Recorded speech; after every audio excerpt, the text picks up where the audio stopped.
الحمد لله الحمد لله الذي خلق الإنسان علمه البيان. الحمد لله نحمده ونستعينه ونستغفره ونؤمن به ونتوكل عليه ونعوذ به من شرور أنفسنا.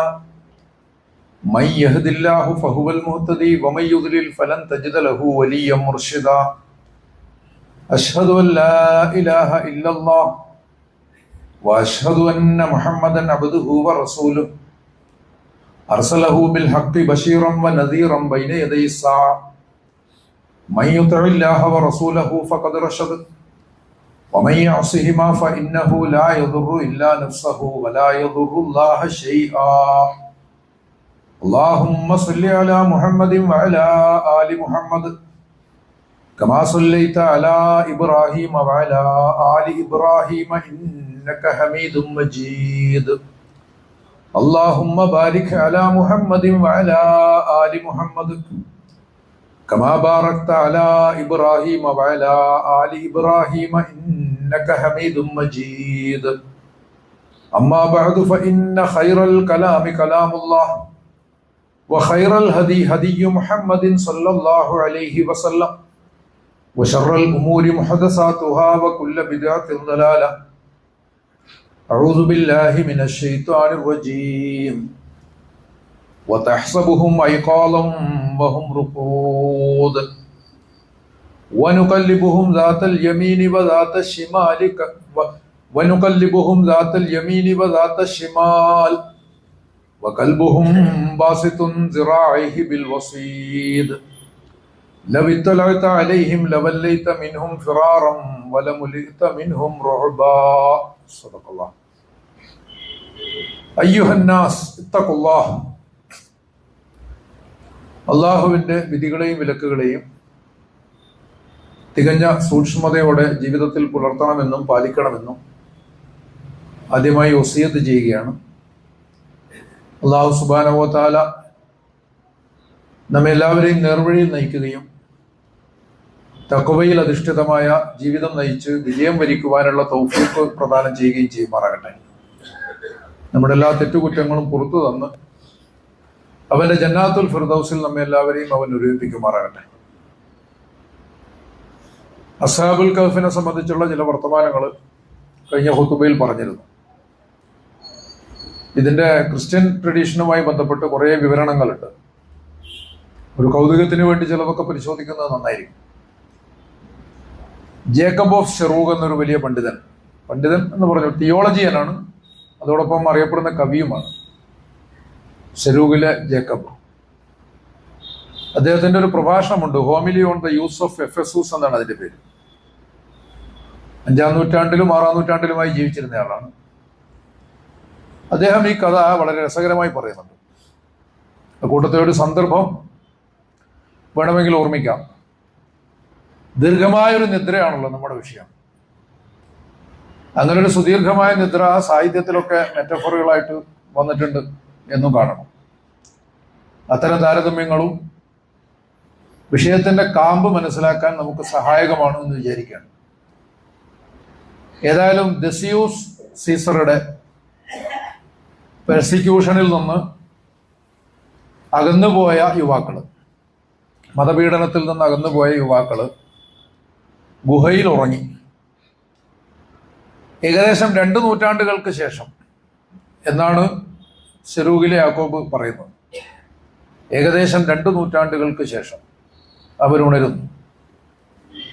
അക്കൂട്ടത്തിൽ ഒരു ചെറുപ്പക്കാരൻ, യാക്കോബ് അയാളുടെ പേര് രേഖപ്പെടുത്തിയിട്ടുള്ളത് യംലിക്ക എന്നാണ്. യംലിക്ക എന്ന ചെറുപ്പക്കാരൻ നഗരത്തിലേക്ക് ഭക്ഷണം വാങ്ങാൻ പോവാണ്. അപ്പൊ അദ്ദേഹത്തിന് വലിയ കൗതുകം തോന്നി. കാരണം നഗരത്തിനാകെ ഒരു മാറ്റം. തങ്ങൾ എന്തിനു വേണ്ടിയാണോ ദേശത്യാഗം ചെയ്തത് അതിൻ്റെ തന്നെ കുറെ അടയാളങ്ങൾ അവിടെയായിട്ട് കാണാൻ. ഇതെന്താണ് സംഭവിച്ചത് എന്നൊരു പിടുത്തമില്ല. ഖുർആനിൽ പറയുന്നതനുസരിച്ച് അവരെഴുന്നേറ്റപ്പോൾ അങ്ങോട്ടും ഇങ്ങോട്ടും ചോദിച്ചു എന്നാണ്, എത്ര നേരമായി ഉറങ്ങുന്നത്? 1-2 ദിവസം, അല്ലെങ്കിൽ അതിലല്പം കൂടുതലോ കുറവോ എന്നൊക്കെയാണ് അവർ പറഞ്ഞത്. എന്തായാലും ഇത്ര വലിയൊരു മാറ്റം അവർ പ്രതീക്ഷിച്ചിരുന്നില്ല. അങ്ങനെ റൊട്ടി വാങ്ങാൻ വേണ്ടിയിട്ട് പണം കൊടുക്കുകയാണ് ഒരു കടയിൽ ചെന്നിട്ട്. അപ്പോൾ ആ കടക്കാരൻ ആ നാണയം കണ്ട് ഞെട്ടിയതായിട്ടാണ് യാക്കോബ് വിശദീകരിക്കുന്നത്. കാരണം 2-2.5 നൂറ്റാണ്ട് മുമ്പ് പ്രചാരത്തിലിരുന്ന നാണയമാണ് ഇവർ കൊടുക്കുന്നത്. അപ്പൊ ഈ ഒരു ഭാഗം യഥാർത്ഥത്തിൽ പരിവർത്തനത്തിന്റെ വലിയൊരു രൂപകമായിട്ട് കാണാവുന്നതാണ്. നമ്മൾ കഴിഞ്ഞ ഖുതുബയിൽ പറഞ്ഞിരുന്നു, ഇതിന്റെ 3 തലങ്ങൾ. ഒന്ന് അധികാരത്തിന്റെ നിരാസമാണ്, രണ്ടാമത്തത് അധികാരത്തിന്റെ നശ്വരതയാണ്, ഒരിക്കലും അത് നിലനിൽക്കില്ല. മൂന്നാമത്തത് സമൂഹത്തിന്റെ ഒരു ഉണർവ്. അസ്ഹാബുൽ കഹ്ഫ് ഉറങ്ങി എഴുന്നേൽക്കുക എന്ന് പറയുന്നത് ചത്തുകിടക്കുന്ന ഒരു സമൂഹത്തിന്റെ തന്നെ ഉണർവിനോട് താരതമ്യപ്പെടുത്തണം. കാര്യങ്ങളെല്ലാം ഇപ്പോഴും ഒരുപോലെയാകില്ല എന്ന് പടച്ചതമ്പുരാൻ നമ്മളോട് പറയാം. എഡ്വേർഡ് ഗിബ്ബൺ എന്നൊരു ചരിത്രകാരൻ, അദ്ദേഹം the decline and fall of the Roman empire എന്നൊരു പുസ്തകം എഴുതിയിരുന്നു. റോമാ സാമ്രാജ്യത്തിന്റെ പതനവും തകർച്ചയും എന്ന് പറഞ്ഞിട്ടൊരു പുസ്തകം.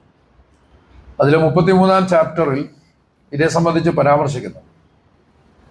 അദ്ദേഹം പറയുന്നത്, among the insipid legends of ecclesiastical history, സഭാചരിത്രത്തിലെ വിരസവും അസംബന്ധവുമായ, ഇൻസിപ്പിറ്റ് എന്ന് പറഞ്ഞു കഴിഞ്ഞാൽ അങ്ങനെ രണ്ടർത്ഥമുണ്ട്, വിരസവും അസംബന്ധവുമായിട്ടുള്ള ലെജൻഡുകളിൽ നിന്ന്, ഐതിഹ്യങ്ങളിൽ നിന്ന്, I am tempted to distinguish the memorable fable of the 7 sleepers.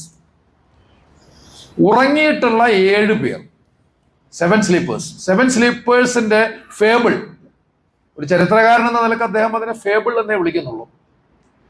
ആ ഫേബിള് വളരെ വ്യത്യസ്തമാണ്. അത് മെമ്മറബിൾ ഫേബിൾ എന്ന് പറയുന്നുണ്ട്, അവിസ്മരണീയമായൊരു ഫേബിളാണ്. അതിനെ മറ്റുള്ള കഥകളിൽ നിന്നൊക്കെ വ്യത്യസ്തമായിട്ട് കാണാൻ ഞാൻ ആഗ്രഹിക്കുന്നു എന്നാണ് അദ്ദേഹം പറഞ്ഞത്. അപ്പൊ അദ്ദേഹം അത് വിശദീകരിക്കുമ്പോൾ ആ കഥയുടെ ഒരു ലിറ്റററി പവറിനെ അംഗീകരിക്കുകയും എന്നാൽ അതിന്റെ ഹിസ്റ്റോറിക്കൽ ക്ലെയിമിൽ സന്ദേഹം പുലർത്തുകയും ചെയ്യുന്നുണ്ട്. സ്വാഭാവികം, അദ്ദേഹം ഒരു ചരിത്രകാരൻ മാത്രമാണ്. എന്തായിരുന്നാലും ഇപ്രകാരം ഒരുപാട് രേഖകൾ ഇതുമായി ബന്ധപ്പെട്ട് നമുക്ക് കാണാൻ സാധിക്കും.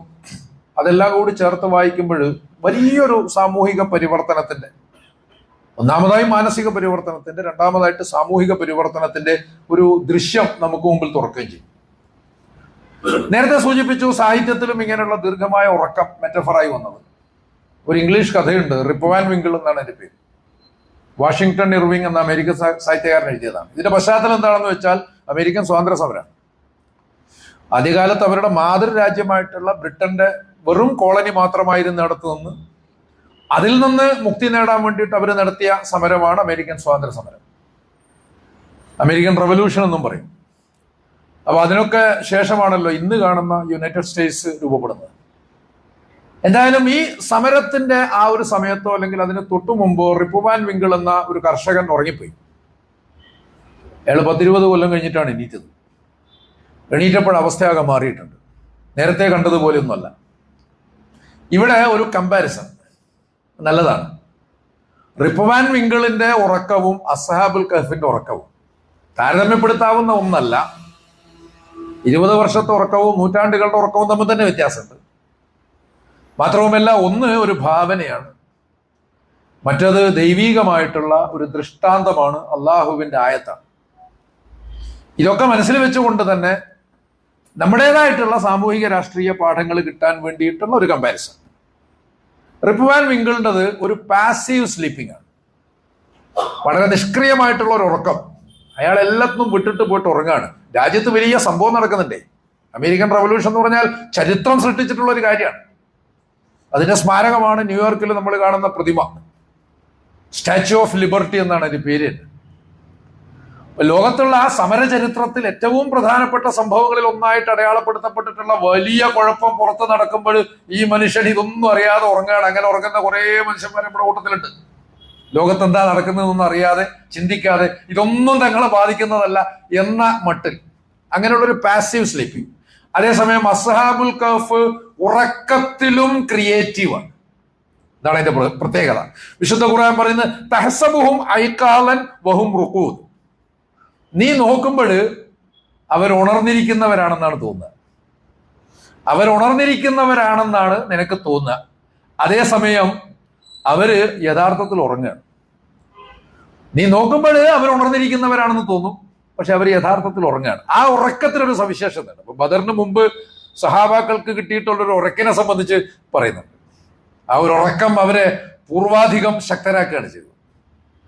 അപ്പൊ അവര് ഉറങ്ങുന്നവരാണെന്നുള്ളത് നിനക്ക് തോന്നുന്നതാണ്. ഉണർന്നിരിക്കുന്നവരാണെന്ന് നിനക്ക് തോന്നും മട്ടിലാണ് അവർ ഉറങ്ങുന്നത്. മാത്രവുമല്ല, അവരുടെ ചലന നൈരന്തര്യത്തെയാണ് ഖുർആൻ പിന്നെ സൂചിപ്പിക്കുന്നത്. വനുകല്ലിബുഹും ദാത്തൽ യമീനി വദാത്ത ശിമാൽ. പടച്ചോൻ അവരിങ്ങനെ വലത്തോട്ടും ഇടത്തോട്ടും ചെരിച്ചും മറിച്ചും കിടത്താണ്. യഥാർത്ഥത്തിൽ അവർ ഉറങ്ങുകയാണെങ്കിൽ ആ ഉറക്കത്തിൻ്റെതായ എല്ലാ സുഖവും അനുഭവിക്കെ തന്നെ കാണുന്നവർക്ക് വീരന്മാരായിട്ടുള്ള ആളുകൾ വിശ്രമിക്കുക മാത്രമാണ് എന്ന് തോന്നത്തക്ക വിധത്തിലാണ് അവരുടെ ഉറക്കം. അവരപ്പോഴും ചലിച്ചുകൊണ്ടേയിരിക്കും. വളരെ ക്രിയാത്മകമായിട്ടുള്ള ഒരു ഉറക്കമാണ്. എങ്ങനെയാണിത് പറഞ്ഞ് മനസ്സിലാക്കി തരാൻ നമുക്കറിയില്ല. അങ്ങനെ ഒരു ആക്റ്റീവ് സ്ലീപ്പിംഗ് ഉണ്ടോ? പാസീവ് സ്ലീപ്പിംഗ് പറഞ്ഞാൽ നമുക്ക് മനസ്സിലാവും. എന്നാൽ അങ്ങനെയൊന്നും ഉണ്ടെന്നാണല്ലോ ഖുർആൻ സ്ഥാപിക്കുന്നത്. വീണ്ടും പറയുന്നു, അവർ കാണുന്നവരിൽ ഭയം ജനിപ്പിക്കുന്നു, അവർ പിന്തിരിഞ്ഞോടുന്നില്ല. വിത്തലായിട്ട് അലൈഹിം ലവല്ലൈത മിൻഹും ഫിറാറൻ. അവരെ കാണുന്ന മാത്രയിൽ തന്നെ നീ ആകെ ബേജാറായിട്ട് പിന്തിരിഞ്ഞോടിക്കളയും. നീ എന്ന് അവിടെ സൂചിപ്പിക്കുന്നത് അന്നത്തെ സിസ്റ്റത്തെയാണ് എന്ന് വേണം മനസ്സിലാക്കാൻ. ആ ഒരു സിസ്റ്റം ഇവരെ കാണുന്ന മാത്രയിൽ പെട്ടെന്ന് അങ്ങ് ബേജാറാവും. വല മുലിരുത്ത മിൻഹും റുബ. അവരെ സംബന്ധിച്ചുള്ള ഭയത്താൽ ഉറങ്ങിക്കിടക്കുമ്പോഴും ഈ സത്യനിഷേധികൾക്ക് അവരെ സംബന്ധിച്ചൊരു പേടിയുണ്ടെന്നാണ്. അതിനിടയിൽ വേറൊരു കഥാപാത്രത്തെ സംബന്ധിച്ച് പറയുന്നുണ്ട്. ഈ ഒരു ആയത്തിൽ മാത്രമാണ് അത് വരുന്നത്. അവരുടെ നായ ആ ഗുഹയുടെ പ്രവേശന കവാടത്തിൽ 2 കാലും നീട്ടിയിട്ട് അങ്ങനെ കിടക്കാൻ. അവരുടെ 2 കാലും അങ്ങനെ നീട്ടിയിട്ട് കിടക്കാണ്. കണ്ടാൽ അതും ഉറങ്ങുകയാണെന്ന് തോന്നൂല. ഇവിടെ ഒരു നായ അവർക്ക് കാവല് നിൽക്കുന്നു എന്ന് പറഞ്ഞാൽ സത്യത്തിന് നേരെ പ്രകൃതിയുടെ ജാഗ്രത എന്നതിന്റെ മെറ്റഫറായിട്ട് നിങ്ങൾക്ക് വായിക്കാൻ പറ്റുമോ? സത്യത്തിന് നേരെ പ്രകൃതിയുടെ തിര്യക്കുകളുടെ ജാഗ്രത. നിങ്ങൾ ഇറങ്ങി പുറപ്പെടുന്നത് സന്മാർഗത്തിലാണെങ്കിൽ നായ്ക്കളും പൂച്ചകളും പുലികളും കടുവകളും നിങ്ങൾക്കൊപ്പം നിൽക്കുന്നു എന്ന് പറയുന്നത് പടച്ചോനാണ്. നബി സല്ലല്ലാഹു അലൈഹി വസല്ലം സൗർ ഗുഹയിൽ താമസിച്ചതിനെ പറ്റി ചില വിവരണങ്ങൾ, ഹദീസുകള് അത്ര സഹീഹല്ല എന്നാണ് പണ്ഡിതന്മാരുടെ നിഗമനമെങ്കിലും വലിയ പാഠങ്ങൾ അതിലൊക്കെ ഉണ്ട്. വേണമെങ്കിൽ മിത്തുകളായിട്ട് പരിഗണിച്ചാൽ മതി. അതൊക്കെ നിങ്ങളുടെ സൗകര്യം പോലെ. അതിലൊന്നും നമ്മളൊരു നിലപാടൊന്നും പറയില്ല. ദൗർബല്യമുണ്ട് പരമ്പരയിൽ. പക്ഷെ അതിൽ പറയുന്നത് വെച്ചാൽ പ്രവാചകനും സിദ്ദീഖുൽ അക്ബർ റളിയല്ലാഹു അൻഹുവും ഗുഹയിൽ നിൽക്കുന്ന സമയത്ത് ഗുഹാമുഖത്ത് പ്രാവ് വന്ന് കൂട് കെട്ടി. അതുപോലെ ആ ഒരു നിമിഷ നേരം ശത്രുക്കൾ വരുന്ന ആ സമയത്ത് നിമിഷ നേരം കൊണ്ട് ചിലന്തി വന്നിട്ട് വല കെട്ടി. ആ ചിലന്തിയും പ്രാവും പ്രവാചകനെ രക്ഷിക്കാൻ കാണിച്ച ഒരു ജാഗ്രത ഉണ്ടല്ലോ, ഒന്ന് ആലോചിച്ച് നോക്ക്. ഇങ്ങനെയാണ് ഇസ്ലാമിക പാരമ്പര്യത്തിൽ കഥയായാലും പ്രമാണമായാലും ജന്തുക്കളെ പരിപാലിക്കുന്നത് എന്നതും ഇതിലൊരു വിഷയമാണ്. ഇപ്പൊ പ്രാവ് വന്ന് കൂട് കെട്ടി, ചിലന്തി വന്ന് വല കെട്ടി. പെട്ടെന്നാണ് പിന്നാലെ ആളുകൾ വരുന്നുണ്ട്. ആളുകൾ വന്നിട്ട് നോക്കിയപ്പോഴോ ഇത് ഏതോ കാലത്ത് ആളുകൾ കയറാൻ പ്രയാസപ്പെടുന്ന ഗുഹയാണിത്. കാരണം ഇതങ്ങോട്ട് മാറ്റാതെ ആളുകൾക്ക് കയറാൻ പറ്റില്ലല്ലോ. കണ്ടപ്പോ തന്നെ പഴക്കം ചെന്നൊരു കൂട്, അതുപോലെ കുറെ നാളായിട്ട് നിൽക്കുന്നത് പോലെ ഒരു ചിലന്തി വല. ഇപ്പൊ പ്രകൃതിയും തിര്യക്കുകളും സത്യത്തോടൊപ്പം നിൽക്കുന്നു. നായ അസ്ഹാബുൽ കഹ്ഫിന് കാവൽ നിൽക്കുന്നു. അത് കാണുമ്പോൾ തന്നെ പേടിച്ചു പോകുന്നുള്ളതാണ്. അപ്പോൾ അത്രയും ക്രിയേറ്റീവായിട്ടുള്ള ഒന്നായിട്ട് അവരുടെ ഉറക്കം മാറുന്നു. ആബിദിന്റെ ഉറക്കവും വിവാദത്താണ് എന്നൊക്കെ പറയാറുണ്ടല്ലോ. നോമ്പുകാരനെ സംബന്ധിച്ചാ പറയാം. നോമ്പുകാരന്റെ ഉറക്കവും വിവാദത്താണെന്ന് പറഞ്ഞാൽ പകല് മുഴുവൻ പോത്തുപോലെ കിടന്നുറങ്ങാനുള്ള ലൈസൻസ് ഒന്നും അല്ല അത്. ഉറങ്ങുകയാണെങ്കിലും നബി സല്ലല്ലാഹു അലൈഹി വസല്ലം രാത്രി വിദ്രുസ്കാരമൊക്കെ കഴിഞ്ഞിട്ട് സുബഹിന് മുമ്പ് ലേശം ഒന്ന് നാപ്പിംഗ് എന്ന് പറയാറുണ്ടല്ലോ. അപ്പോൾ ആ സമയത്ത് ആയിഷ റളിയല്ലാഹു അൻഹ ചോദിച്ചിരുന്നു, ഇങ്ങനെ ഉറങ്ങിക്കഴിഞ്ഞാൽ ബാങ്ക് വിളിക്കുന്നത് അല്ലെങ്കിൽ സുബഹിന്റെ ടൈം ആവുന്നത് അറിഞ്ഞിട്ടില്ലെങ്കിൽ പ്രവാചകൻ അന്ന് പറഞ്ഞൊരു വർത്തമാനം, എൻ്റെ കണ്ണുകൾ മാത്രമേ ഉറങ്ങുള്ളൂ, മനസ്സുറങ്ങില്ല എന്ന്. ഇത് പ്രവാചകന്മാരുടെ വലിയ എന്തോ ഒരു അത്ഭുതമായിട്ടൊന്നും കാണേണ്ടതില്ല. അവർ അത്രമേൽ ജാഗ്രതാണ്. ഉറക്കത്തിലും അവർ കോൺഷ്യസ് ആണ്. അതാണ് ഇതിന്റെ പ്രത്യേകത. ഉറക്കത്തിലും അവർ കോൺഷ്യസ് ആണെന്നുള്ളതാണ്. ഇനി റിപ്പുവാൻ വിങ്കിളിലേക്ക് തന്നെ തിരിച്ചു പോയാൽ റിപ്പുവാൻ വിങ്കിള് നിലനിൽക്കുന്ന സോഷ്യോ പൊളിറ്റിക്കൽ സിറ്റുവേഷൻസിൽ നിന്ന് ഒളിക്കുകയാണ്. എസ്കേപ്പിസമാണ്. ഓടിപ്പോവാണ്. അയാൾ ഉറങ്ങുന്നത് എന്തിനാ? സമാധാനം കിട്ടാനാണ്. പുറത്തുള്ള കലാപത്തിൽ ഇയാളുടെ അടക്കം ജീവിതത്തെ ബാധിക്കുന്ന വിഷയമാണ്. ഇയാൾ അടക്കം ഇനി അങ്ങോട്ട് ജീവിക്കേണ്ടത് അടിമയായിട്ടാണോ അടിമയായിട്ടാണോ അല്ലെങ്കിൽ സ്വതന്ത്രനായിട്ടാണോ എന്ന് തീരുമാനിക്കാനുള്ള കലഹമാണ് പുറത്ത് നടക്കുന്നത്. അപ്പൊ ഇതിനോടൊന്നും യാതൊരു തരത്തിലുള്ള കമ്മിറ്റ്മെന്റും ഇല്ലാതെ ചങ്ങായി പോയിട്ട് ഉറങ്ങാണ്. എസ്കേപ്പിസം. അതാണ് റിപ്വാൻ വിങ്കിളിന്റെ കാര്യത്തിലെങ്കിൽ അസ്ഹാബുൽ കഹ്ഫിന്റെ കാര്യത്തിൽ അവർ വ്യാജമായ അധികാരത്തെ കൈവെടിയുകയാണ്. അറിഞ്ഞുകൊണ്ടാണെങ്കിലും അല്ലെങ്കിലും അവർ പരിവർത്തനം സൃഷ്ടിക്കുകയാണ് ചെയ്തത്. അവരുടെ ഉറക്കത്തിന് കരുത്തുണ്ടായിരുന്നു, അവരുടെ നിശ്വാസങ്ങൾക്ക് ശക്തി ഉണ്ടായിരുന്നു. ഈ ജീവിതത്തെ തന്നെ മാറ്റിമറിക്കാൻ, പരിവർത്തിപ്പിക്കാനുള്ള ഒരു ശേഷി അവർക്കുണ്ടായിരുന്നു. അതുകൊണ്ട് അവരെങ്ങനെ ഇടത്തോട്ടും വലത്തോട്ടും ഓരോ മാറിക്കടക്കലിലും അവരിൽ നിന്നുണ്ടാകുന്ന തരംഗങ്ങൾ ലോകത്ത് വലിയ പരിവർത്തനങ്ങൾ സൃഷ്ടിക്കുകയായിരുന്നു. ഇത് വെറും സാഹിത്യമായിട്ടുള്ള വർത്താനമൊന്നുമല്ല. ഇങ്ങനെയാണ് ചരിത്രം, ഇങ്ങനെയാണ് നമ്മൾ കാണേണ്ടത്. ഇതാണ് അസ്ഹാബുൽ കഹ്ഫിന്റെ ഉറക്കം. മറ്റേത് എസ്കേപ്പിസം അല്ല. അവര് പോയിട്ട് കിടന്നതും ഇയാളിൽ നിന്ന് രക്ഷപ്പെടാൻ വേണ്ടി മാത്രമൊന്നുമല്ല. കഴിഞ്ഞ ഖുതുബയിൽ നമ്മൾ പറഞ്ഞു, ഒരുപാട് ആളുകൾ അങ്ങനെ പോയിട്ടുണ്ട്. മതവർദ്ധനത്തിന്റെ പെർസിക്യൂഷന്റെ കാലത്ത്, റോമാ സാമ്രാജ്യത്തിലെ പെർസിക്യൂഷന്റെ കാലത്ത് ഒരുപാട് ആളുകൾ അങ്ങനെ പോയിട്ടുണ്ട്. അതിൽ നിന്നാണ് ക്രിസ്ത്യാനികൾക്കിടയിൽ സന്യാസം വന്നത് എന്നുപോലും നമ്മൾ പറഞ്ഞു. പക്ഷെ അവരങ്ങനെ എല്ലാം ഉപേക്ഷിച്ച് ഈ സന്യാസം എന്ന് നമ്മൾ സാധാരണ പറയുന്ന അർത്ഥത്തിലുള്ള ജീവിത രീതി സ്വീകരിച്ചൊന്നുമല്ല. അവർ മാറിപ്പോയതാണ്. ഹിജ്റ എന്ന് പറയുന്നത് ഒരു പലായനമോ ഒളിച്ചോട്ടമോ ഒരു അഭയാർത്ഥനമോ അല്ല. യഥാർത്ഥത്തിൽ പ്രവാചകന്റെ ഹിജ്റയെ സംബന്ധിച്ച് അതൊരു വലിയ വിജയമായി മാറിയ ചരിത്രമുണ്ടല്ലോ. അതൊരു വലിയ വിജയമായിട്ട് മാറുകയാണ് ചെയ്യുന്നത്. ഇങ്ങനെയാണ് അവർ സാധ്യതകൾ അന്വേഷിച്ച് സഞ്ചരിക്കുകയാണ്. ഇബ്രാഹിം നബി അലൈഹി സ്വലാത്തു വസ്സലാം സഞ്ചരിച്ചുകൊണ്ടേയിരുന്നു. പോയ സ്ഥലങ്ങളിലെല്ലാം തന്നെ പരിവർത്തനത്തിന്റെ വിത്തുകൾ പാകിയിട്ടായിരുന്നു ആ സഞ്ചാരം എന്ന് നമ്മൾ കാണും. അവിടെ ഒക്കെ പിൽക്കാലത്ത് മാറ്റങ്ങൾ സംഭവിക്കുകയും ചെയ്തു. ഇതാണ്, ഇങ്ങനെ ഒരു പോക്കാണ് അവരുടേത്. ചരിത്രം റിപ്വാൻ വിങ്കിളിനെ സംബന്ധിച്ചിടത്തോളം, മൂന്നാമതായിട്ട് പറഞ്ഞാൽ അയാൾ ചരിത്രത്തിൽ നിന്ന് പുറത്താകുകയാണ്. എത്രത്തോളം എന്ന് പറഞ്ഞാൽ, വാഷിംഗ്ടൺ ഇർവിങ്ങിന്റെ കഥയിൽ ഈ 20 കൊല്ലം ഉറങ്ങിയിട്ട് എണീറ്റതിന് ശേഷം അയാൾക്ക് പിന്നെ അവിടെ ജീവിക്കാൻ പറ്റുന്നില്ല. അയാൾ പഴയ യാഥാസ്ഥിതിക സിസ്റ്റത്തിന്റെ മനസ്സുമായിട്ട് നിൽക്കുകയാണ്. അയാൾക്ക് പിന്നെ അവിടെ ജീവിക്കാൻ പറ്റുന്നില്ല. അപ്പൊ അയാൾ ചരിത്രത്തിൽ നിന്ന് പുറത്താവുകയാണെങ്കിൽ അസ്ഹാബുൽ കഹ്ഫ് ചരിത്രം സൃഷ്ടിക്കുകയാണ് ചെയ്യുന്നത്. ഇനി ഒന്നുകൂടി പറഞ്ഞാൽ, റിപ്വാൻ വിങ്കിള് ഉണരുന്നത് ടോട്ടലി ഒരു ആശയക്കുഴപ്പത്തിലേക്കാണ്, ഒരു കൺഫ്യൂഷനിലേക്കാണ് അയാൾ ഉണരുന്നതെങ്കിൽ അസ്ഹാബുൽ കഹ്ഫ് ഉണരുന്നത് ഒരു യഥാർത്ഥ ഉണർവിലേക്കാണ് എന്ന് തിരിച്ചറിയാൻ നമുക്ക് സാധിക്കും. അപ്പൊ ഇങ്ങനെയുള്ള ഒരു ചരിത്രത്തിന്റെ സൃഷ്ടിപ്പാണ് യഥാർത്ഥത്തിൽ ഇവരുടെ ഉറക്കിലൂടെ സംഭവിച്ചിട്ടുള്ളത് എന്നുള്ളത് തന്നെയാണ് ഖുർആൻ പറയുന്നത്. ഇങ്ങനെ നമ്മൾ കാര്യങ്ങളെ കാണുകയും, സംഗതി ഫേബിൾ എന്ന് എഡ്വേർഡ് ഗിബ്ബൺ ഒരു ചരിത്രകാരൻ എന്ന നിലക്ക് പറയുമ്പോഴും അതങ്ങനെ പറയാൻ പറ്റുള്ളൂ, ഒരു ചരിത്രകാരൻ എന്ന നിലക്ക്. മാത്രവുമല്ല, ഹിസ്റ്റോറിക്കൽ ക്ലെയിമിനെ സംബന്ധിച്ച് അയാൾ സന്ദേഹം പ്രകടിപ്പിക്കുമ്പോഴും എന്തുകൊണ്ടാണ് ഇതൊരു വ്യത്യസ്തമായിട്ടുള്ള, എല്ലാത്തിൽ നിന്നും ഭിന്നമായിട്ടുള്ള ഒരു കൗതുകമുണർത്തുന്ന ഒരു കഥയായിട്ട് ആ ചരിത്രകാരന് തോന്നിയത് എന്നതുകൂടി തിരിച്ചറിയേണ്ടതാണ്, നമ്മൾ ആലോചിക്കേണ്ടതാണ്. അതിന്റെ ക്രിസ്ത്യൻ ട്രഡീഷനാണ് അദ്ദേഹം വായിച്ചിട്ടുള്ളതും അദ്ദേഹം അനലൈസ് ചെയ്തിട്ടുള്ളതും. ആ ചാപ്റ്ററിൽ അതിന്റെ വിശദമായ അനാലിസിസ് ഒക്കെ വരുന്നുണ്ട്. അവിടെ ഇങ്ങനെയുള്ള ഒരു ഉറക്കം ചരിത്രത്തെ സൃഷ്ടിച്ചിട്ടുള്ള, ഉറങ്ങിയതല്ല മറിച്ച് ഉണർന്നിരിക്കുന്ന ഒരവസ്ഥ, മറ്റുള്ളവർക്ക് അങ്ങനെ ആ ഒരു പ്രതീതി ജനിപ്പിക്കുന്ന സ്വഭാവത്തിൽ, ആ ഒരു ഇമ്പാക്ട് ഉണ്ടാക്കുന്ന സ്വഭാവത്തിലുള്ള ഉറക്കം എന്നാണ് ഖുർആൻ പറഞ്ഞിട്ടുള്ളത്. അപ്പൊ ഇതൊന്നും മനസ്സിലാക്കാത്തത് യഥാർത്ഥത്തിൽ നമ്മൾ ഈ പറഞ്ഞതുപോലെ ഇതിനൊക്കെ വെറും ഫേബിളായിട്ട് കാണുന്നത് കൊണ്ടാണ്. അത് നമ്മൾ സാധാരണ പറയാറുള്ള ഇൻസ്റ്റിറ്റ്യൂഷണലൈസേഷൻ ഓഫ് ട്രഡീഷൻ എന്നതിൽ നിന്ന് വരുന്നതാണ്. പാരമ്പര്യത്തിന്റെ ഒരു സ്ഥാപനവൽക്കരണം. നമ്മൾ കഴിഞ്ഞ ഖുതുബയിൽ പറഞ്ഞിരുന്നു, ഇസ്രായേൽ സമൂഹത്തിലെ പ്രവാചകന്മാരെല്ലാവരും തന്നെ വളരെ വിപ്ലവകരമായ ആശയങ്ങൾ മുന്നോട്ട് വെച്ചു. നീതിയെ സംബന്ധിച്ച് പഠിപ്പിച്ചു, പരിവർത്തനത്തെ സംബന്ധിച്ച് പഠിപ്പിച്ചു, മനുഷ്യ സ്നേഹത്തെ സംബന്ധിച്ച് പഠിപ്പിച്ചു, തസ്കിയത്തിനെ കുറിച്ച് പഠിപ്പിച്ചു. എല്ലാത്തിലും ഉപരിയായി ഇതെല്ലാം പ്രവർത്തിക്കുന്നത് മനുഷ്യരുടെ നന്മയ്ക്ക് വേണ്ടിയും അതുവഴി അള്ളാഹുവിന്റെ ഇഷ്ടത്തിന് വേണ്ടിയുമാണ് എന്ന് പഠിപ്പിച്ചു. പക്ഷെ ഈ പഠിപ്പിക്കലിനെ ഒക്കെ അങ്ങോട്ട് ചുരുക്കിയിട്ട് ഒരു ലെവിറ്റിക്കൽ പ്രീസ്റ്റ്ലി ട്രഡീഷനാക്കി മാറ്റുകയാണ് ചെയ്തത്.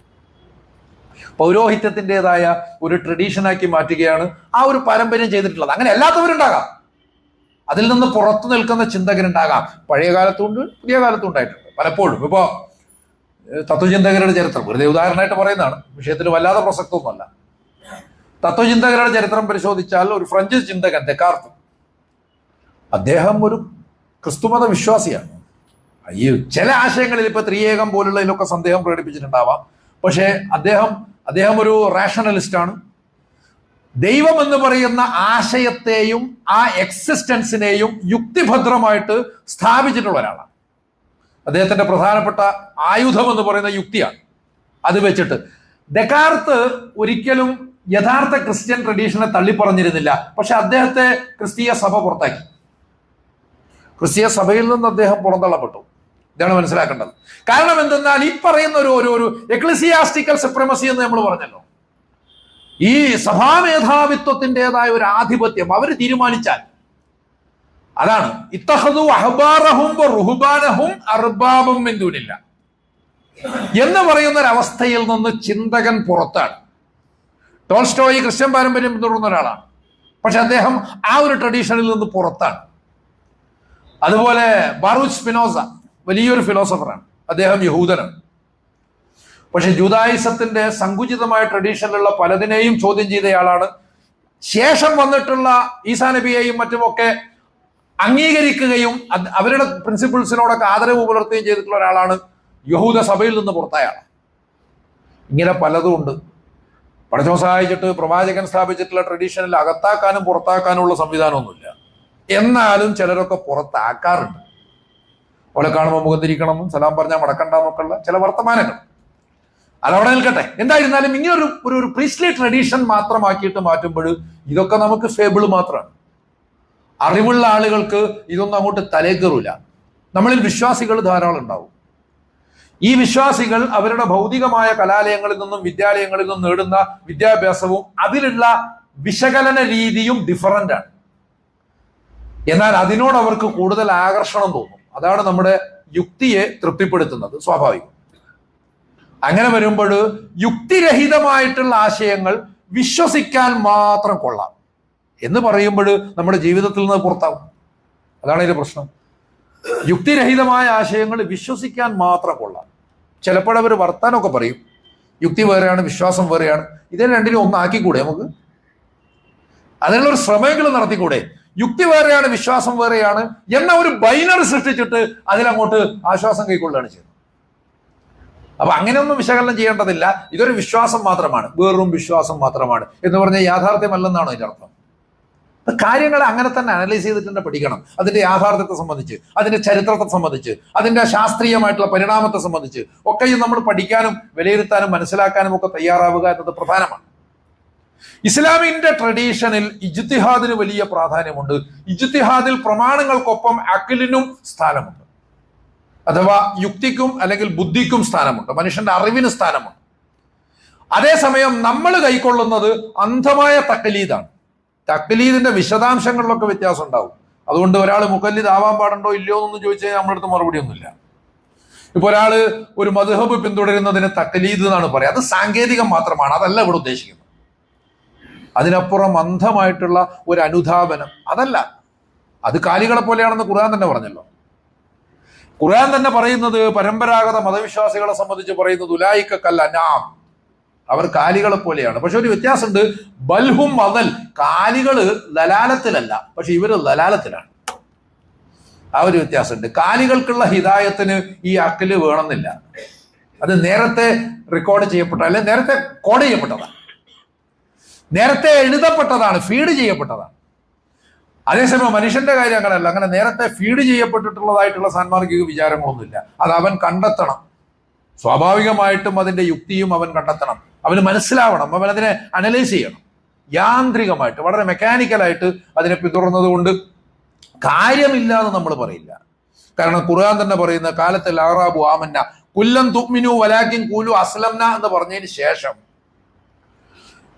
ഈമാൻ കൈക്കൊണ്ടു എന്ന് പറയുന്ന ചില അറാബ്, അവരോട് പറയണം നിങ്ങൾ ഈമാൻ കൈക്കൊണ്ടിട്ടില്ല പക്ഷെ ഇസ്ലാമിലായി എന്ന് വേണേ പറഞ്ഞോളി. എന്നിട്ട് പറയുന്നത് പക്ഷേ അവർ ചെയ്യുന്ന കർമ്മങ്ങൾക്ക് പടച്ചോൻ പ്രതിഫലം കൊടുക്കുന്നതാണ്. അതുകൊണ്ട് കാര്യമില്ല എന്ന് നമ്മൾ പറയില്ല. പക്ഷെ ഇത് മുന്നോട്ട് പോണ്ടേ? ചരിത്രത്തെ മുന്നോട്ട് കൊണ്ടുപോകണം. ഇസ്ലാമിനെ അതിനനുസരിച്ച് വികസിപ്പിക്കണം. ആ വികാസത്തിന്റെയും മുന്നോട്ട് പോക്കിന്റെയും ഭാഗമായിട്ട് നമ്മളും മാറണം. അങ്ങനെ മാറണമെങ്കിൽ സ്വാഭാവികമായിട്ടും എല്ലാത്തിനെ സംബന്ധിച്ചുമുള്ള ശരിയായിട്ടുള്ള വിചാരം, ചിന്ത, അപഗ്രഥനം എന്നിവ അനിവാര്യമാണ് എന്നാണ് ഇവിടെ സൂചിപ്പിക്കുന്നത്. എന്തായിരുന്നാലും അസ്ഹാബുൽ കഹ്ഫുമായി ബന്ധപ്പെട്ട് കൂടുതൽ വിശദാംശങ്ങളിലേക്ക് നമ്മൾ പോകേണ്ടതുണ്ട്. അതിന്റെ വിശദാംശങ്ങളിലേക്ക് ഇൻഷാ അല്ലാഹ് നമുക്ക് പിന്നീട് പോകാവുന്നതാണ്. ശരിയായിട്ടുള്ള, യഥാർത്ഥമായിട്ടുള്ള, സത്യമായിട്ടുള്ള മാതൃകകൾ ശരിയായി അറിഞ്ഞുകൊണ്ട് അതിനെ ഉത്തമമായ രീതിയിൽ പിന്തുടർന്നുകൊണ്ട് വിജയം വരിക്കാൻ നമ്മൾ ശ്രമിക്കണം. അല്ലാഹു സുബ്ഹാനഹു വ തആല നമ്മെല്ലാവരെയും അനുഗ്രഹിക്കുകയും വിജയിപ്പിക്കുകയും ചെയ്യുമാറാകട്ടെ.